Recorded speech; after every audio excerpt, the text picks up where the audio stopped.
Yeah, there's a clicker too, so if you want to walk Oh, out, so we could do that. Like he yeah. told us, we need to be like when we start like doing questions, that we just need to be close together. Okay, So for the camera. okay, I'll go Trying to ahead. do like this.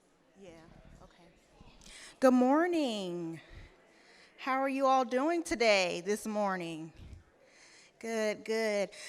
So my name is Rayena Turner. Here's my coworker, Rashawn Williams. We are from Florida Department of Education with the Independent Education School Choice Office. So we are here to talk today about McKay, Gardiner, some changes that you may or may not like, but we're here to talk about them. And so that's what we're here to talk with you all about today. Just some house rules. So if you have any questions pertaining specifically to your child, your case, your school, we ask that you hold those questions during the presentation. We will be available after the presentation and in the exhibit hall. We are exhibit 313, I believe. So you can come to our booth and ask any questions you need. Also, too, there are some QR codes that I've taped behind the chairs. I didn't have enough, so please forgive me. So if you want to move up to the closest QR code, you can scan that with your phone, and it will go directly to the school choice email. You can email any questions that you need as well, okay? So if you have any general questions, of course, we'll answer them today. But again, anything specific to your child or your school, please hold those questions and wait until after the presentation so we can just try to get through the presentation, okay? All right, we thank you all for being here. We thank you for the families and the schools. This is what keeps our program running. You are very important to us. So we really appreciate you all. All right, so I'm going to give it over to Sean to start the presentation.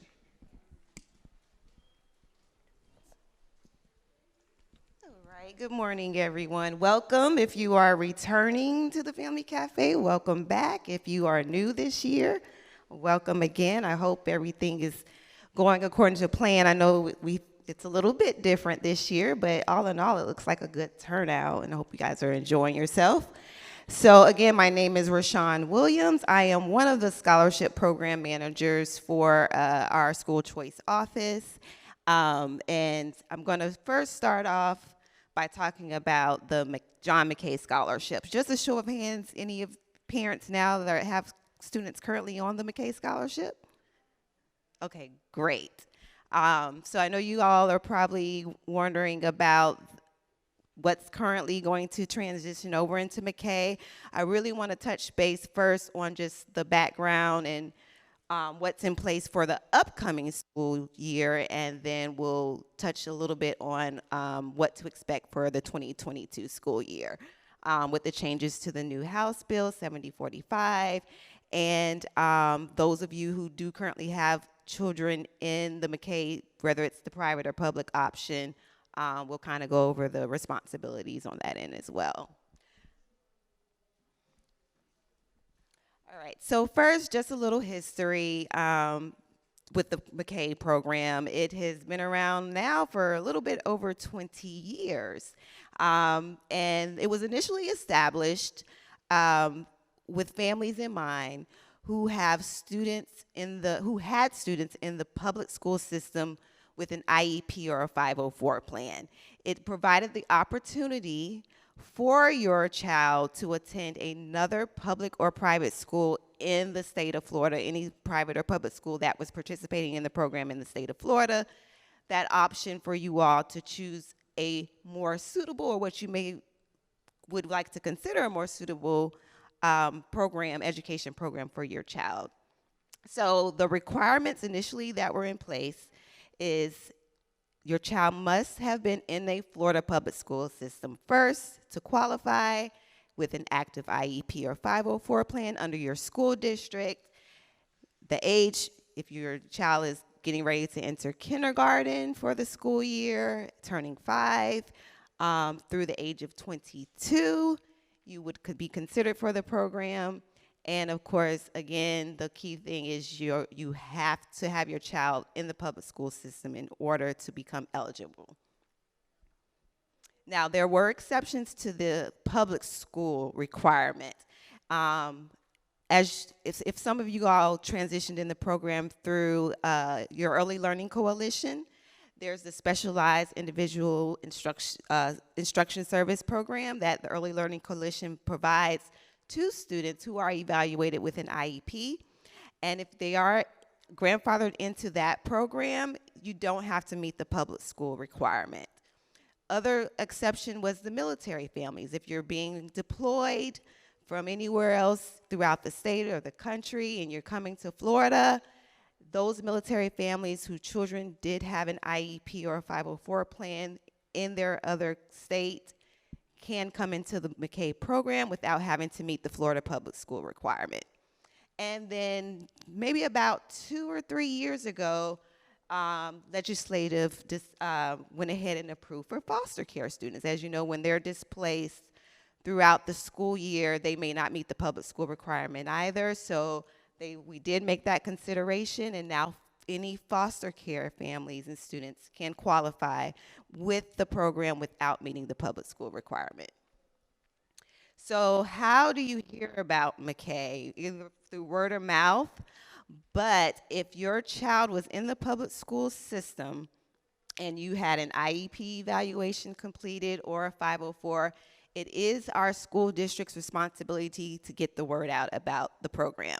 Whether it's through usually they may tell you about it during an IEP meeting. I know for my child, I receive a notice that my child brings home every year about the program. They may call, leave you a message or an email. Whichever correspondence they decide, they do have to get the word about the program to our families with students throughout the state of Florida about the program.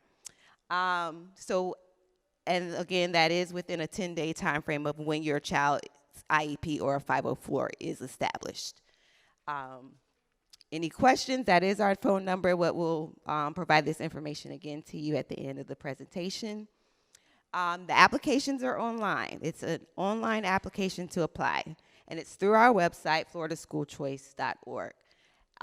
We have 4 deadlines throughout the year that you can apply for the program.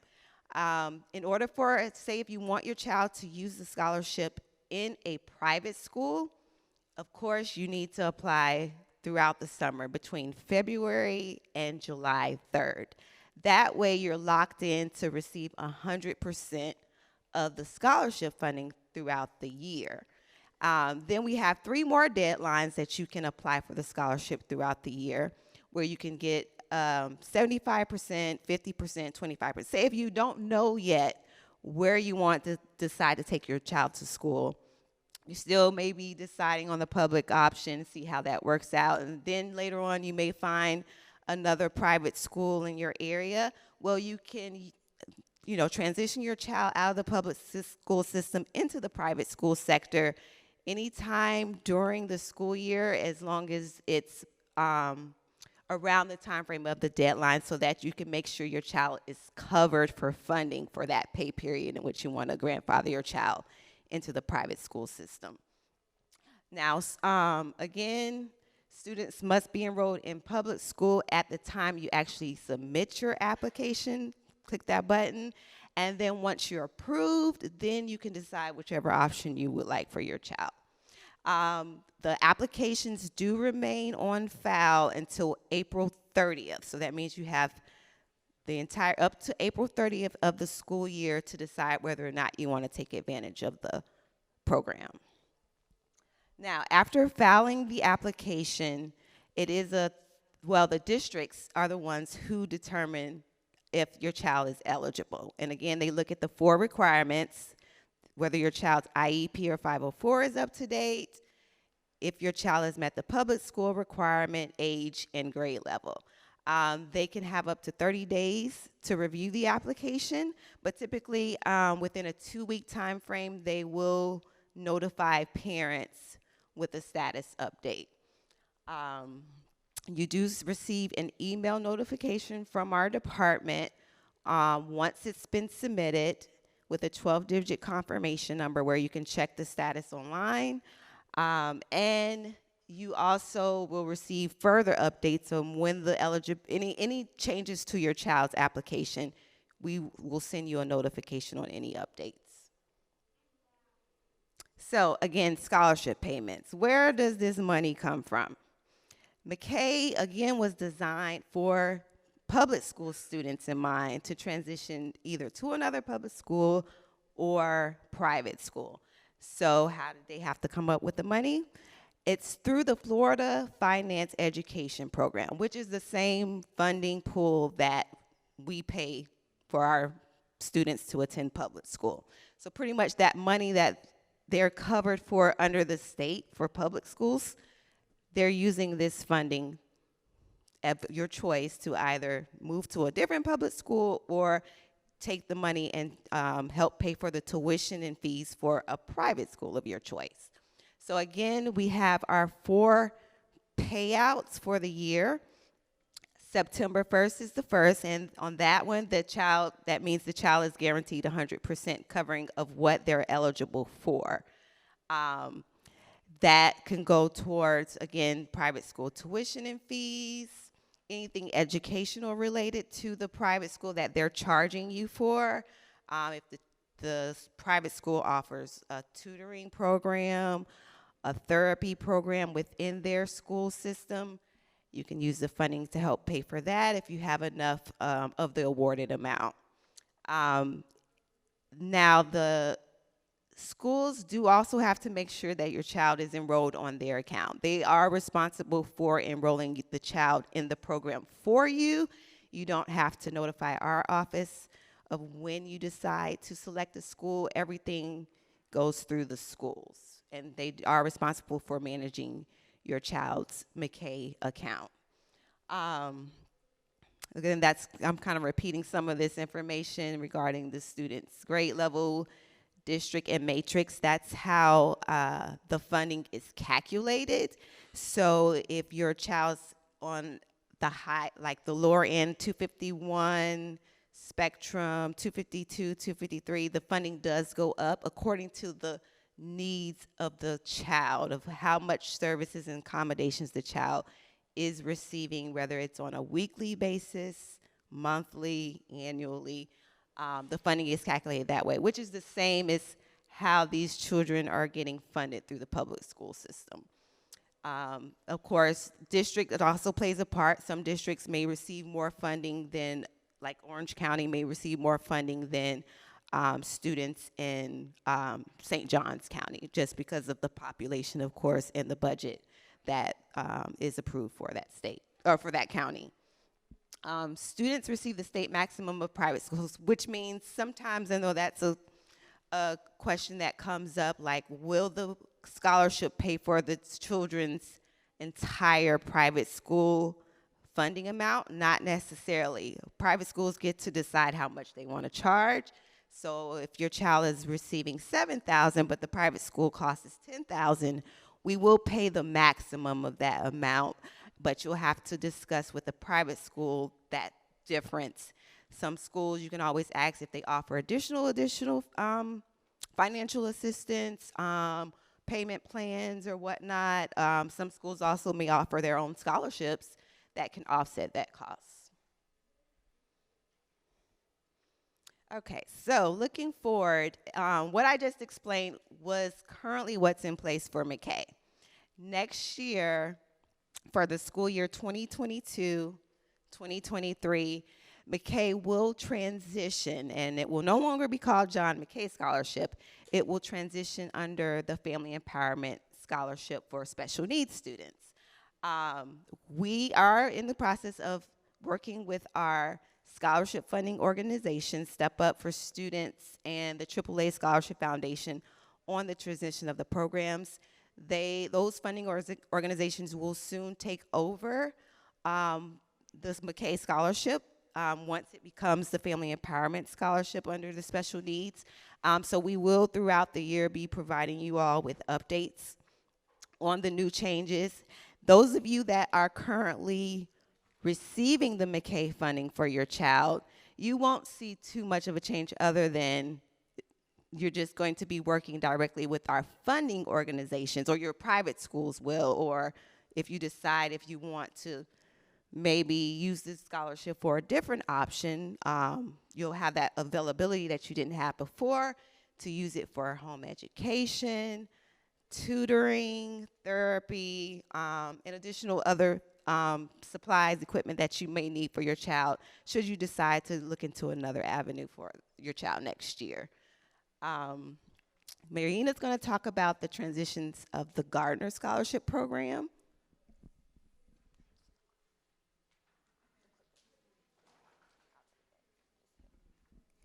All right, good morning. Again, my name is Rayina Turner, and I am a program specialist at Department of Education with the School Choice Office. And actually, I do handle specifically Gardner. So now that will be rolled into come July 1 into the Family Empowerment Scholarship. It will be the Family Empowerment Scholarship for children with disabilities. So that is what it will be rolled into. So again, due to House Bill 7045, the Gardner program is repealed and just rolled into a Family Empowerment Scholarship. Your funding organization should be in contact with you regarding this transition if you are an existing Gardner student. So you have probably already received some type of correspondence with either Step Up for Students or AAA Scholarship Foundation, whichever one you have applied through for your student. Okay. All right, again, so the Family Empowerment Scholarship, commonly known as FES, so I will probably just be referring it to FES disability, okay? All right, so again, the House bill expands Family Empowerment Scholarship eligibility to include students who qualify based on household income levels, so that's already existing. That's our FES income, and now it includes qualify based on diagnosis or IEP, so what was formerly known as Gardner. Okay, FES, so you will apply through your funding organization, okay? Again, either AAA Scholarship Foundation or Step Up for Students. And the SFOs will be responsible for determining eligibility and distributing funding. And so again, we have our two FES. So let's think of it as an umbrella. FES, Family Empowerment, is the big umbrella. Under that umbrella is income and the diagnosis scholarship programs. So under income, you have to be 5 by September 1. Household income of 375% of the federal poverty level, siblings of eligible students, and military dependent. For diagnosis or IEP, the student is 3 or 4 by September 1 or eligible to enroll in a K through 12 program. I'm sorry. Okay, all right. So we'll just go back to the income. All right, so income, you have to be 5 by September 1. Okay, household, you have to have a household income of 375% of the federal poverty level. The sibling of an eligible student can be eligible. And also a military dependent can be eligible. The diagnosis or IEP, which again, formerly known as Gardner, the student can be 3 or 4 by September 1 or eligible to enroll in a K through 12 program. Has to have a qualifying diagnosis from a physician or psychologist or an IEP. And siblings may be eligible for the income-based scholarship. So let me just explain that a little bit further. So if a student qualifies under the diagnosis or IEP FES program, and the sibling of the student may not qualify under that, they could qualify for the income-based. Even if the family doesn't fall under that income-based scholarship, the student of the qualified diagnosis IEP can actually qualify for FES. And we're just doing that just if the parent or the family wants to keep the children at the same school or, the program, trying to accommodate. So again, if the student qualifies under the diagnosis or IEP FES disability scholarship, The sibling of that student, even if they do not qualify under this program here, they could qualify for the FES income side, even if the parent or the family does not meet the income level. Okay? Question. Correct.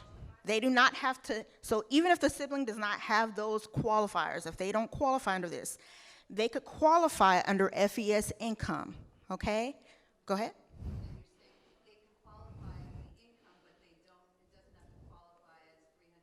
Correct.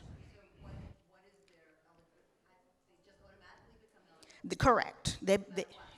Correct. So, and again, you will contact, or the parent will contact the funding organization to explain further on how that will work and what they will come in as far as income.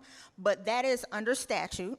That is one of the laws there. And so again, we're just allowing parents to, if they decide if they want to keep their child at the same school, that is another way to keep all their children at the same school, the same program. Yes, sorry.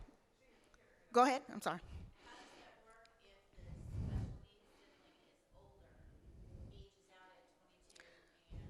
So, so good question, good question. Okay, okay. So one of the questions over here was she just wanted to explain further about how that would work. So if a sibling, again, even if the sibling did not qualify, they didn't have any qualifying disability or anything like that, we are allowing the sibling to qualify under the FES income portion, okay? Even if the family does not meet that poverty level, the income, that's what the statute is allowing, all right? So the second question was, how does it work if, let's say, the student that qualified under the FES disability, if they age out of the program, but the sibling is probably younger, so they haven't aged out yet. So they will still remain on the income portion until they either graduate or turn the age of 22, whichever one comes first. Okay? Yes, ma'am. No.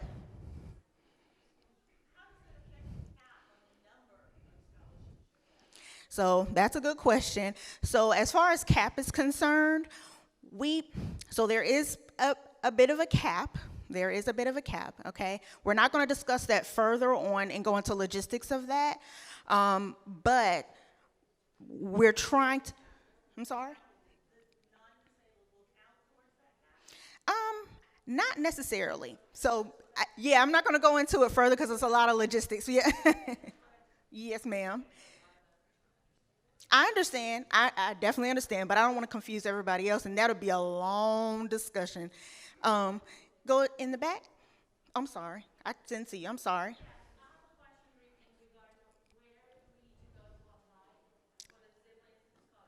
Sure, sure. So all of these scholarships, with the exception of McKay, again, McKay, that's going to be repealed next year, okay? So all these scholarships, FES income, FES disability, that is through your funding organization. So you will contact or apply through their website.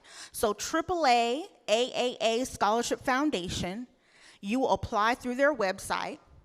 Step Up for Students, stepupforstudents.org. You will apply through their website. Again, you can choose either or. They're both our funding organizations. After July 1st. Thank you.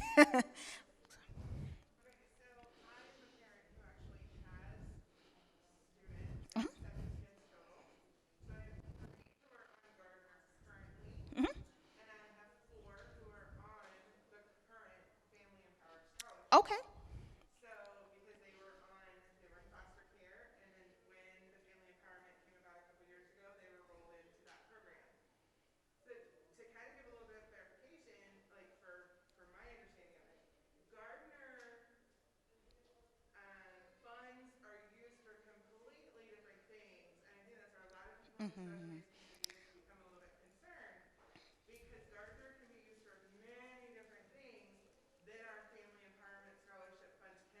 Correct. Yes. Family Empowerment Scholarship funding is currently only for their tuition in a private institution. They are not my disabled children, Correct. and they don't receive the same benefits that my special needs children receive. So I Cor- think that's where a lot of people in the special needs community has kind of got a little bit concerned and frustrated because they are not the same thing at all. They are separate. Correct. And thank you for pointing that out. That was going to be my next question after we moved on from that, or my next comment. So, Family Empowerment Scholarship for Income, you can only use that for tuition and fees, or the $750 transportation scholarship. Okay, so it's either or. All right. Again, like she just stated, that the Family Empowerment Scholarship for Diagnosis or IEP or disability, that can be used for other things aside from tuition and fees to a private school. So you can use it for therapies, tutoring. You can use it for special equipment that are qualified equipment under the funding organizations. You can use it for a lot of things, okay? So yes, just keep that in mind, that if you fall under that umbrella where you have a sibling that qualifies for this part, and qualifies for the diagnosis IEP, and then a sibling qualifies under FES income, that is only for tuition and fees to a private school. It has to be an approved scholarship school through the state of Florida. Okay? So just to clear that up. Sorry. I'm in the process that my daughter has just been approved for the Gardiner scholarship. We have not yet accepted and started the program. I have received no communication from Step Up for students regarding the transition into family empowerment. Where should I expect my daughter to fall in this process? Are we going to be reapplying? Are we transitioning into the Family Empowerment Scholarship? The only correspondence I've received is regarding the increased funding for a higher matrix level. Got it. Is that still applicable in this program? Yes, so good question. Thank you. So anything Gardner is going to be July 1 is going to be now referred to as Family Empowerment Disability. Okay, July 1, that's what it is. Now, as far as correspondence with your funding organization, I know Step Up is having a presentation. They also have a booth. I would suggest that you reach out to them, go to the booth, go to the presentation, and just, inquire about what type of information that you need, okay? Because we can't answer that for you, unfortunately, here, because we're not the ones that are going to be handling that any longer. Well, Gardner, we really weren't handling as far as funding we were, but as far as applications, we weren't. So I'm sorry, I can't give you more information, but please reach out to them. They are here, okay? And I'm sorry, you did have a hand up. Yes, ma'am. I had a question about homeschoolers on the Gardner scholarship. Okay. How many siblings are now qualified under income if they don't have a diagnosis or IEP? They can only go to a private school. Correct. That's what we stated earlier. That is just strictly for private school tuition and fees. Yes, ma'am. And again, the private school has to be an approved scholarship program with the state of Florida. Ma'am, right here? Yes, ma'am. I know that my child actually just started for the 22-23 school year, Okay. but he is 4 now with the diagnosis, that's why I'm here. But I was told the McKay scholarship is more than the Gardner scholarship, so now with them meshing, what is is it going to be a lower amount now to Gardner, or is it going to be equal? Well, honestly, we can't tell you about the funding just yet. So we don't know about funding and how much funding will be compared to the other. And honestly, it's not always the case that McKay. I'm sorry. What'd you say? I would think that most of the parents would love to know that answer. Yeah, and I'm with you, but unfortunately we don't have the funding numbers just yet. Okay, I'm not sure about lower or higher. And what I was going to tell you was that it's not always the case that McKay was higher or Gardner was higher. It really depended on your your matrix level, the county, the grade. It really depended on that because I've seen it where Gardner was lower than McKay or McKay was higher than Gardner. So it really is specific to your county, your child, their needs. So again, as of right now, we don't have the funding amounts. They do typically come out mid-July. So we can be able to explain more, but unfortunately, we don't have that information to give. Yes, go ahead, I'm sorry. One of the things that I found out, we've been on the Gardner Scholarship for a few years now. Mhm. One of the things that I found out, 94% of Gardner kids are in the default matrix of 252. Mm-hmm. And one of the things that I found out is my child was actually a 254, but back when we qualified and provided our IEP, the districts were not at that point obligated to provide the DOE with anything more than the IEP and not with the matrix scoring. So there's a lot of families that have potentially been receiving the scholarship for a long time that are in the wrong default, or they're in the default score and they were perhaps higher. Okay. How should, I was able to go back to my district Mm-hmm. and get that corrected through the DOE and have them send the thing so that going forward she'll be in the correct default or the correct matrix score. But for families that have been on the scholarship for a while and may have that, up until now we've just been told we have to go get a whole new IEP, which is a whole big can of worms that nobody wants to open. Mm-hmm. Mm-hmm. So is there a mechanism for making those corrections for families that need that? So yes, so that honestly, there has been a mechanism for maybe about a couple of years now. They're on your parent portal. I know Step Up definitely has a parent portal. I'm not sure about AAA, but if you're a Step Up, Gardner student or FES, on your parent portal, there should have been a link where it's gone now. It's still. And that was to initiate a new matrix review, going back and going through the IEP process all over again. Okay. Versus having something that was already created, provided to you and the DOE with the score instead of just the accommodation. Okay.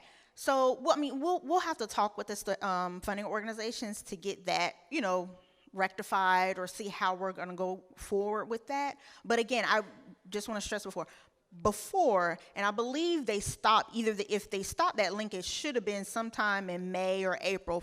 Prior to that, the link was still available. So there used to be a in your parent portal, a link where you could request a matrix update for Gardner. Okay. Once you requested that matrix update, you were then responsible for contacting your school district ESE office to again request a matrix update. They will go back and review. Again, if it changed, it could have gone up or down. That is just letting y'all know that. So, and it will probably still remain the same if that link is still available. It could go up or down. That is not our control. That is through the school district because they're the ones that review your IEPs.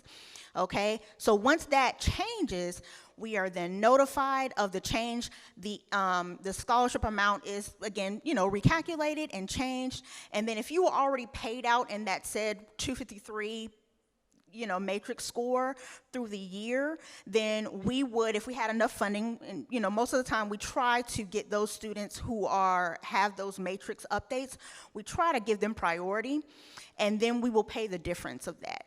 So again, we will talk with the funding organizations. Thank you for bringing that up, that it's still not available, so we can talk with them about that and how to get that moving forward. Sorry, I think you were.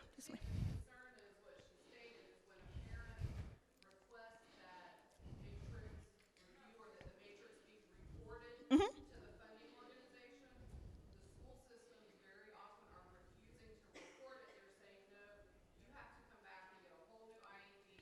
You have to go through testing. And then they don't want to take the information from the private school and they say, well, they're not in public school, so we can't find them eligible for all these services. Mm-hmm. So you have a student, which I've had this happen, Mm-hmm. 254s and 255s, and now a school district wants to rewrite the IEP and it's a 252 or a 253. Mm-hmm. When that student really has significant needs. I There's a very big gap between those. get what you're saying. So in reference to that, well, of course, we're working with the district to try to see what is feasible for them to do and everything like that. So we're definitely going to try to work with them more, especially with this repealing about that. But I want to stress this to you. Under statute, there is a statute that says that, when you request a matrix update, that the district, of course, they have to do the review. If they want to do another IEP again, that is up to the district. We cannot tell them no, okay? So that is really up to the district. So we will work with them as close as we can to try to streamline that. But I just want to let you know that, we have to stick with what the statute says, and we're not going to try to go above or, beyond that. Yes, ma'am. At least two counties that have told their parents that they actually need to re-enroll their child Yeah. in school in order to get that. Yeah, so no, you should not have to do that. Yeah, you should not have to do that, okay? So just, stress that. And again, if there are any pushbacks from the district in regards to that, saying you have to enroll or anything like that, have them contact our office, contact the regional manager, contact me, because we'll explain to them, no, you have to da da da da. Okay, so we have them contact us, so we can try to work with you all. Were there any? I'm sorry. Go ahead. So if you have Gardner and everything remains unchanged, you haven't, you're just exactly just kind of renewing. Can you tell us that the amount of money that I got this year for my child will remain the same next year? So we, well, let me hold on one moment. I know what you're trying. I know, and we got to move forward, you guys, because we're gonna. But as far as a renewing family, and I think it's in the slide here, Sean. If you go to I think we already talked about that. Yeah. So here at the bottom, students who receive Gardner in 2021 will get either the 2021-22 funding amount or the prior year funding amount, whichever one is greater. Okay? Now, that's what I can tell you. All right? Now, as far as McKay and Gardner, if that's going to go up or down, which I cannot give you that information right now. But students who receive Gardner in the 2021 will either get the 2022 funding amount, 2021-22 funding amount, or the prior year funding amount, whichever one is greater. You have a hand here. All these conversations are for people who've already been in this conversation? Yeah. I've got a 16-year-old who's never been in either of those. Got it. Yes, ma'am. Yes. And just quick question, like say you get the scholarships and because right now with the whole COVID thing, I'm kind of being forced to put her in a really bad situation where, high school with other kids and stuff, so I've been thinking, maybe I need to look into this. The funds need to be used in the same county where you live, or can you go to another county? You can go to another county. Yes, ma'am. You can use it in another county. Yes, ma'am. And did you? I was just going to say, because we are a family who's been on it for a number of years. Yes, ma'am. We get awarded. We don't know the amount of funds that we're getting until like August-ish. Right. I've never seen it be less than the amount that we got prior, but we don't, I mean, we know that we're awarded, but we don't get the exact amount until they like deposit it into our account, kind of thing. Yeah. I'm sorry. You had a hand back here. So in this whole grandfathering concept in the statute, and not receiving less funds than the prior year for somebody who's currently enrolled, right? The statute is silent on kids that are in those years where the funding drops typically because of age, right? As you go up in age, it typically at certain points decreases. In my mind makes no sense, but we won't go down that path. Yeah. Anyway, it's silent on that. So I have a child that is in that typical, that is naturally age occurring space. Will I maintain the same that he had last year and not have that drop, or will I have the drop that's consistent with last year's drop? You're going to have the drop that's consistent. Okay, so it's going to be the funding is. I'm trying to explain So it. it'd Right. be the drop that he would have received last year versus the drop as it, or the amount it would have received if he was coming in new. Right. So if you're an existing, right, correct. Yes, ma'am. Yes, ma'am. Yes. So for the kids who are on Gardner with physicians,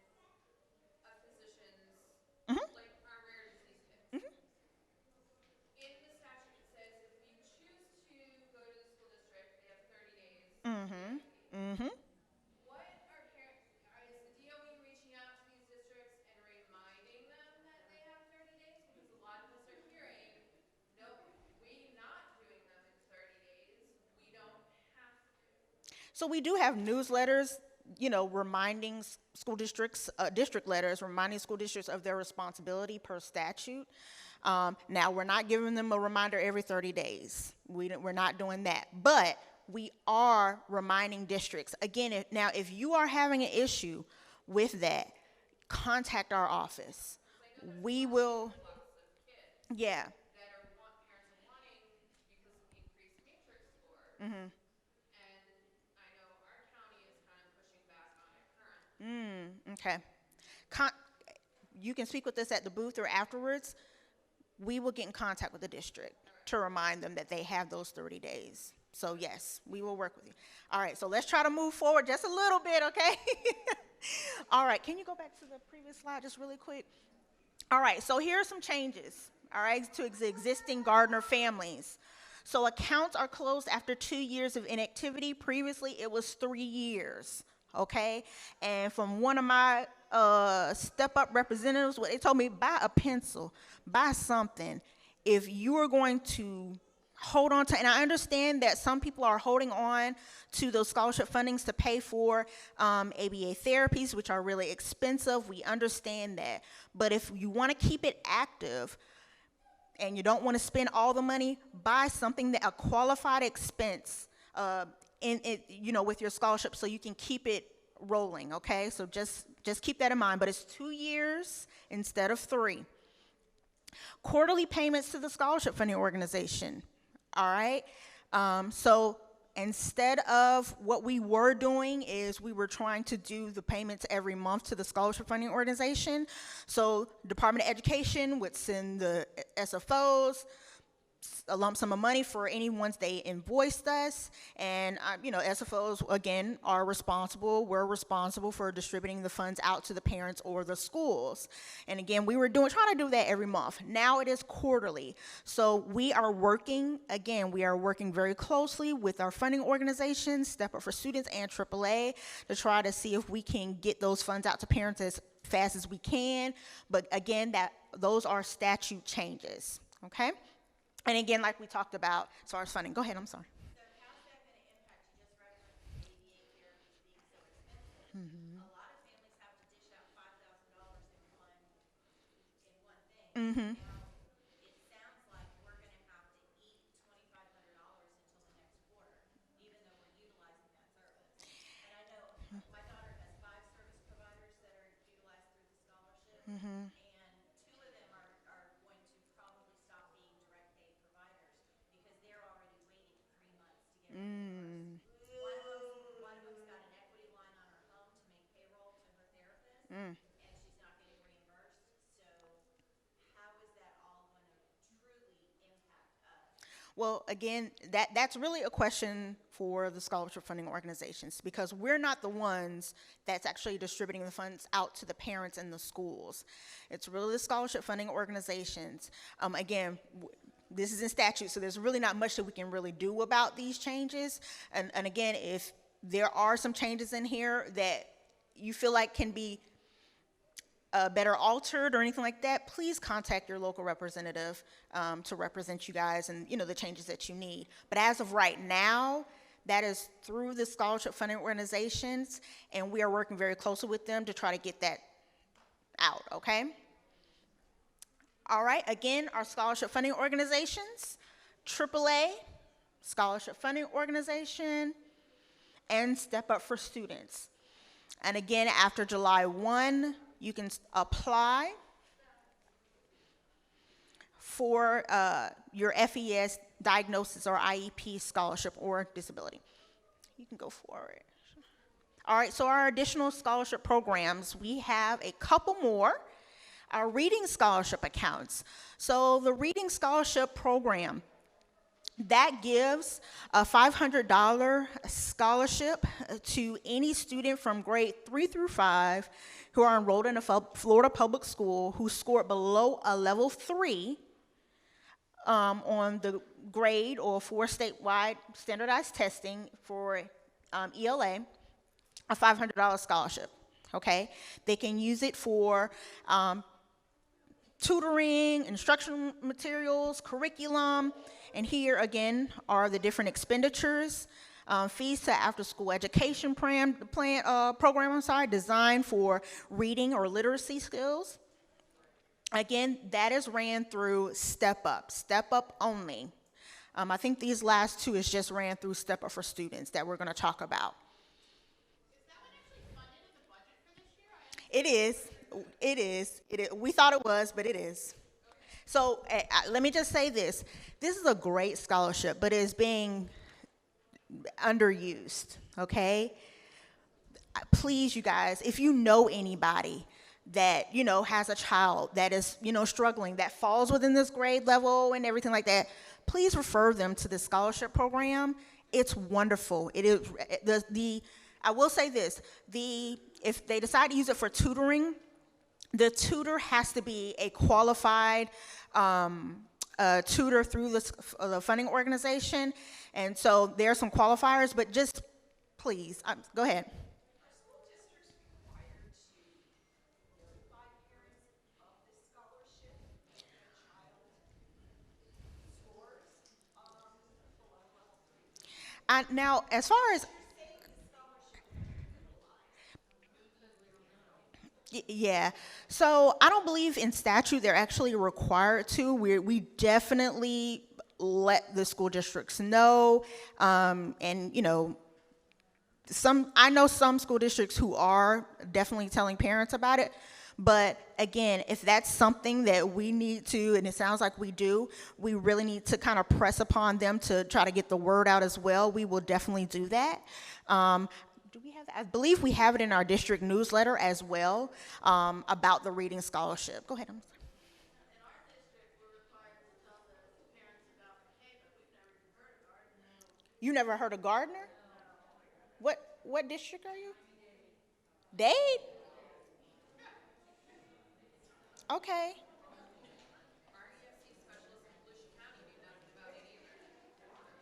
Okay. Are you at the school district or are you in the, you're at a school? Okay. Okay. That's news to me. We work with ISD kids and we give them the information on McKay, but we've never even heard of Gardiner. Okay. Okay. Well, that's that is news, okay? That is news, especially for Dade County. So this is what I will say. So we at Department of Education, we are working directly with the actual school district, so your ESE office and all that good stuff. So we're not the ones that actually send out correspondence to each schools. That's really your district responsibility. So that means, maybe I need to get in contact with my ESE liaison at Dade County because they really should be telling you all about this, okay? So thank you for that, though, because that means I definitely need to contact them. All right. Yes, ma'am. Uh-uh.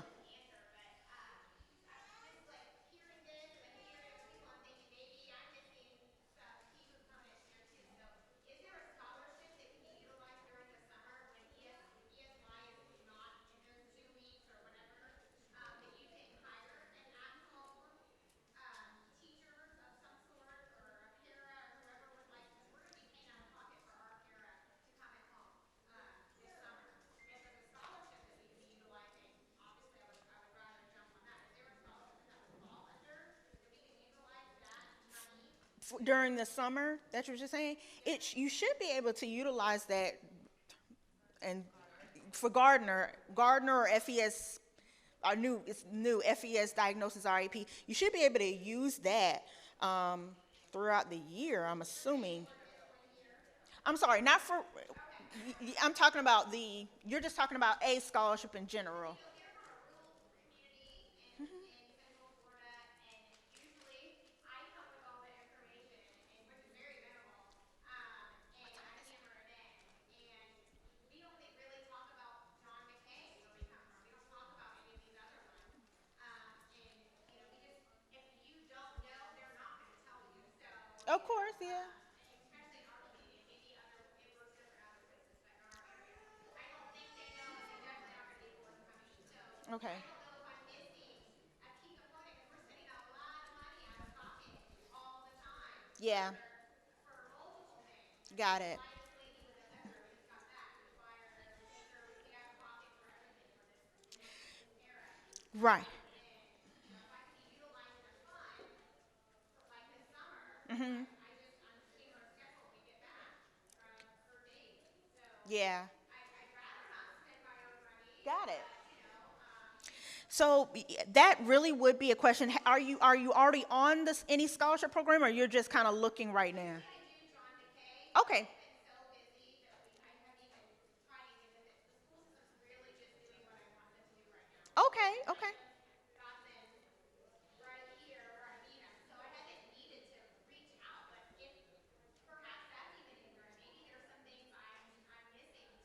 So. That's kind of what I'm hearing. I'm listening. I just wanted to throw that question out. Yeah, no problem. So as far as that is concerned, if you are under the FES again, or Gardiner, as the name is right now, talk with your funding organization and inquire about, when's the last day that I can submit a reimbursement or anything like that for funding, or how can I use these funds.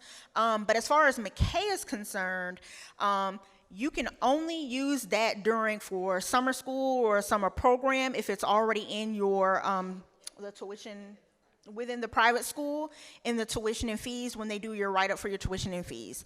So yes, ma'am. You had a question. Yes, ma'am. As far as the reading scholarship, because the FSA scores don't come out until midsummer, do they go on the previous year? And then when is the deadline to apply for that? Yes. So as far as the deadline to apply, again, I'm referring you back to Step Up for Students, because they're the ones that are actually distributing the funds and handling the application for that. But yes, so please contact them. Again, they are here at the exhibitor booth, and they are having a session as well. Okay? Go ahead.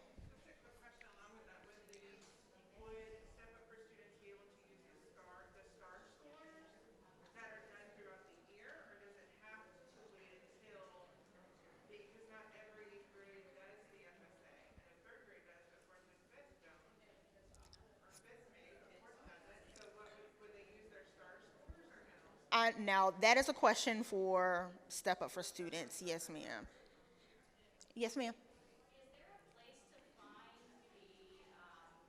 what the Gardner actually would cover, like qualifying expenses? Yes. So the funding organizations do have that information available. Either go on their website or contact them, but they do have that information available for qualifying expenses. Okay? All right, let's move forward. So the Hope Scholarship. So the Hope Scholarship is fairly new, just like reading. A student enrolled in a Florida public school, kindergarten through 12th grade, who has been subjected to an incident of battery, harassment, hazing, bullying, kidnapping, have the opportunity to transfer to another public school with capacity or enroll in an approved private school under the Hope Scholarship. Okay? So the incident must be SESIR definition. So that is through your school district or the public school. So you would get in contact with the principal, your guidance counselor, or anything like that, okay?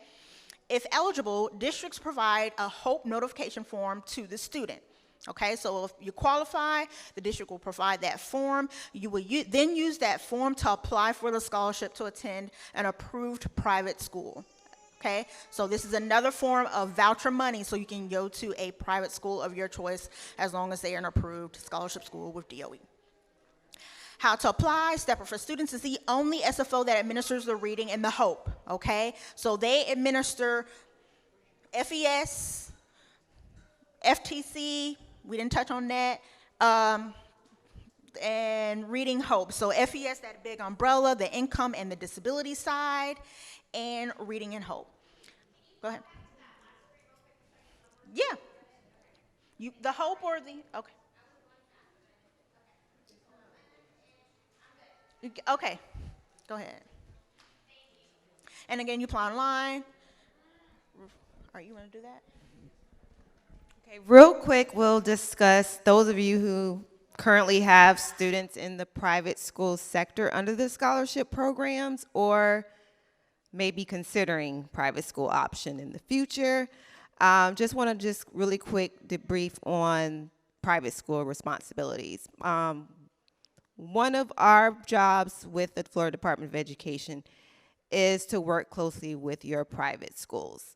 Now, in order for you to utilize these scholarships, the private schools do have to also come through the department to participate. They have to go through a compliance process in order to participate in the scholarship program. So, and it's up to them. They don't necessarily have to utilize or take advantage of that option.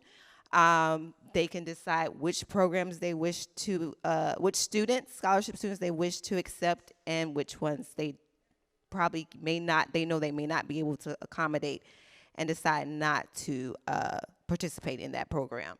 But one of the key things is Department of Ed or the state, we don't regulate private schools. Though that's also a controversial topic, but we do need to make sure that they are legitimate and that they are following statute rulings that are governed under the scholarship programs, meaning just making sure the health, safety, and welfare of the child is in place at their facility.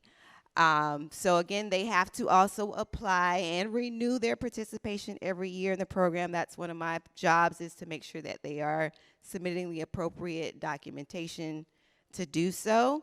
Comply with the statute requirements of the scholarship program. So like if they're not utilizing the funds, that is in the manner that is appropriate for that child's educational needs, you would need to contact our office so that we can possibly do further investigation on the school and your child's situation to make sure that they are adhering to the laws governed under the program. They are to provide parents on a quarterly basis of the student's progress. Not necessarily, as you know, again, some schools may not be able to accommodate your child's IEP.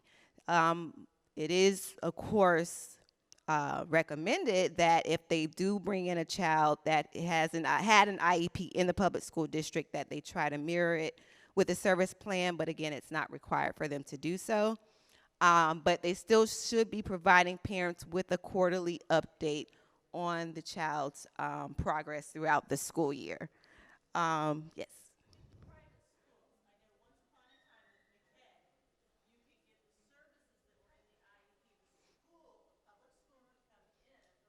Good, yes.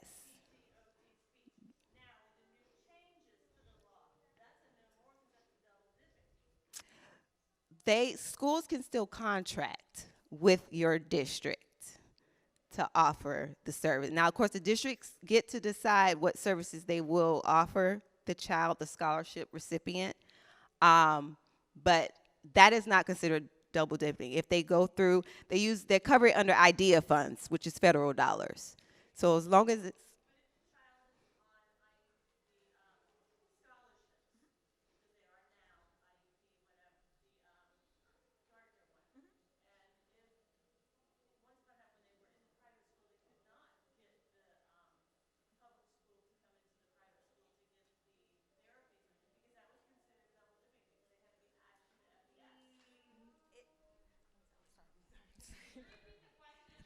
Yeah.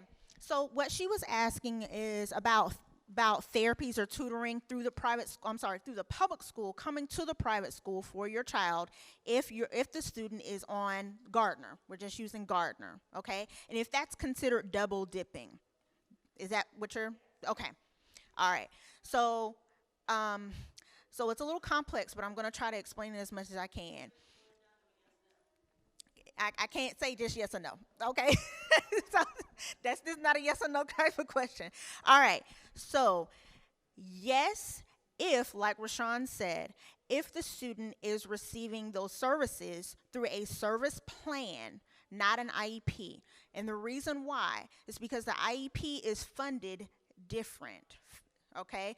IEP is funded through FEFP money, which is state funding, and state funding. Gardner state funding. You can't do that. That's going to bounce. That's called double dipping.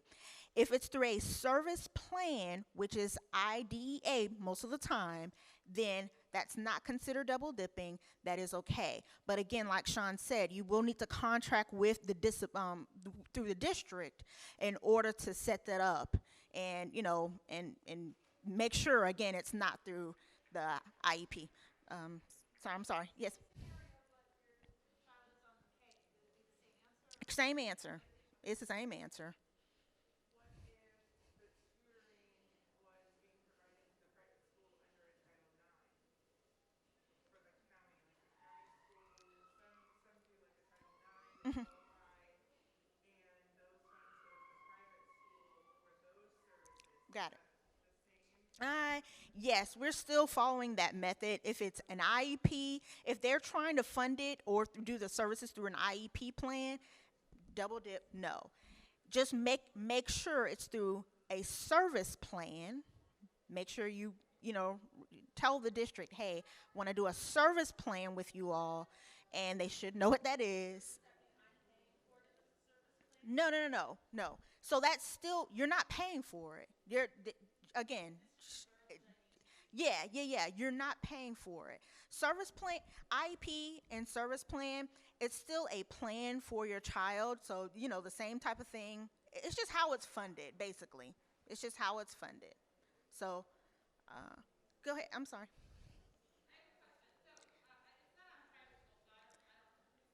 Yeah. So my question is, so we're on Gardner, and we're constantly having trouble because my son is multi-disabled, getting stuff that is approved through Gardner for him to be able to have it. The whole point of us being on Gardner is because the regular school cannot provide it. But the answer always is either one, it's just not an approved item, period, and they won't tell us why, so we can't defend ourselves on why we need it.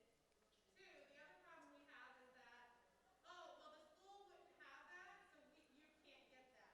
But it's not true because multiple things that I have applied for are things that would be through the schools. But the whole point of Gardner is because our kids do not fall in that aspect in the first place. So, so my question is when we have a problem like that, when we get denied and denied and denied, and we feel like this shouldn't be a denial, who is overseeing them to say, no, you guys, that's not right. That's like, who can we go to say, hey, like, So, So we get this fixed? yeah, sure. So, Department of Education, we're the ones that approve the scholarship funding organization. So you can definitely contact us. We will then research it. That does not mean it's going to always go in your favor. And I know you know that, but I have to tell you that, okay? Because automatically people think they're going to contact us and it's just things going to happen the way they want it, and it's unfortunately doesn't always happen that way. But contact us. We will definitely research the situation, contact the funding organization, and see what we can do. Website, and the problem is who do you contact? Who on there are you supposed to contact? Is it Rhonda? Like, No. No. Yeah, no. So you can go to schoolchoice at fldoe.org. Use that barcode. We have our QR codes in the back. Email it, and that goes straight to our email. Okay. And when you email the questions, they will forward to the appropriate person. So I can go ahead and tell you, my name is Rayina Turner. I think you came in a little later. So I'm the one that handles not everything of Gardner, but some of Gardner. So please feel free to contact us. We're at exhibit booth 313. I will have cards, so I'll have my email address. So if you want to come visit us, and just email us, and just, and we'll see what we can do. Okay? Let's try to move. We'll move on. Yeah, and please. Then if other questions at the end. Yeah. You got it? There we go. You want to just handle that? So, parent responsibilities. Of course, it is good to, and you guys all seem like you're very involved parents, because we do have parents that may not be as educated or knowledgeable. When you're dealing with free money, of course, some parents aren't as educated as they should be. But as your responsibility, communicate with your private school. If you are participating in the programs with your private school, or if you're choosing another educational option, of course, communicate with your scholarship funding organization and our department.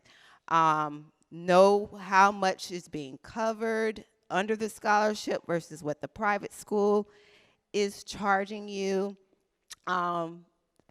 One of your responsibilities as a parent under these programs is to also make sure your child is adhering to the attendance requirements under the state of Florida statute. That technically isn't the private school's responsibility. It is the parent's responsibility to do so. If your private school provides transportation and they're charging you, make sure that they are covering that appropriately as well. And under the McKay right now, we do submit payments in a check, in a warrant format, that parents are obligated to sign that check over to the private schools every quarter. That is what's currently in place. That may transition next year, and we'll provide updates on the new process. But for the current school year and next school year, 2021, that process will be the same. Your private school is entitled to the check if the child meets the minimum number of days of attendance requirement, and you are obligated to sign it over to them.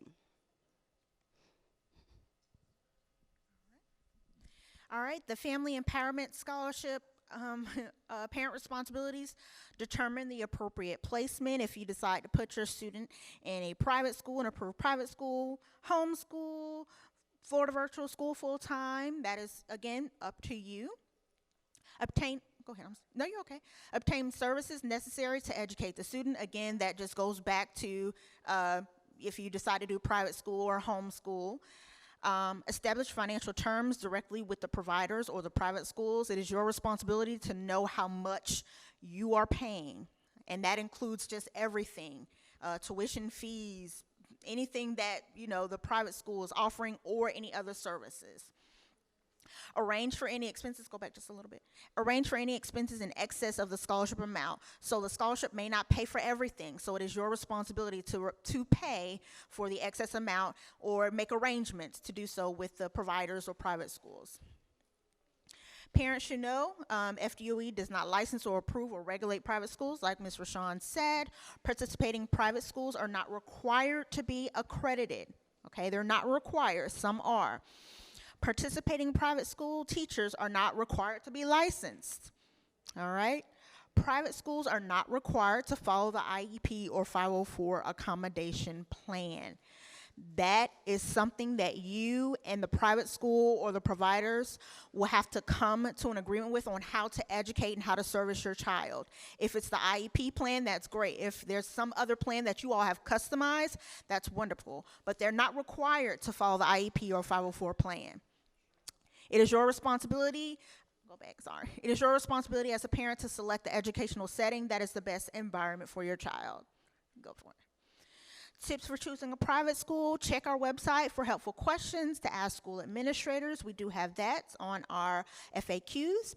Gather information about the school's approach, offerings, reputation, tuition instruction, structure, everything. Visit each school talk with the principal about your child or counselors, and observe a few classes, and talk to parents of children attending the school if you know some. Go for it. That's it. All right, so if you have any questions, again, we will be at booth 313. And also, too, again, the QR codes if you want to scan that. The funding organizations, you can definitely contact them. Again, they are AAA, Scholarship Foundation, and Step Up for Students. Step Up for Students is here. The school choice information hotline is 800-447-1636. And again, you can email us. The QR codes does that for you.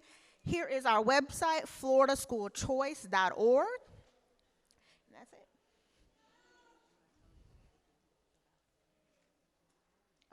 Yeah, so Step Up is having a presentation. When is your presentation?